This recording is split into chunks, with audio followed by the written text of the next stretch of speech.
So ukiwahi kuwa umeenda kutafuta kazi, alafu unaingia kwa hiyo kampuni, kitu ya kwanza inafaa unaangalia wale employers wamevaa aje.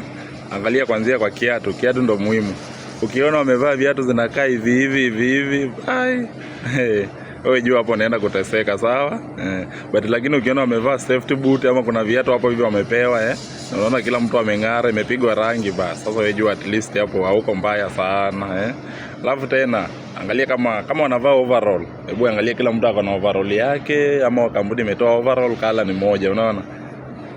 Angalia hiyo quality ya overall. Ni kama hii ama ni kama zile za leso hizo, Kuna zingine zimeshonwa na material ya leso, Hiyo nayo inafaa unaangalia. Number 2, kama pia wamevaa helmet. Hebu confirm hiyo helmet uone kama ni ile helmet yenyewe. Unaona kama hii ni ile yenyewe. Hii ukienda kwa duka naitoa na tenga moja. Tenga ngapi? Tenga moja. But so ukipata kuna tule tungine ndo watu 150 utu ndo wamepea watu hapo. Wewe toroka mbio sana. Hapo unaenda kuteseka. Hiyo nayo usikuwe na hopes sana. Utapata kazi ndio, lakini unaenda kuteseka, sawa? So wewe wakati unaingia kwa kampuni hivi, angalia hizo vitu.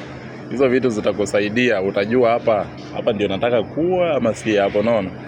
Juu hizo mambo na kampuni, ukitaka kujua mshahara iko sawa, unaangalia tu wale employees vile wamevaa,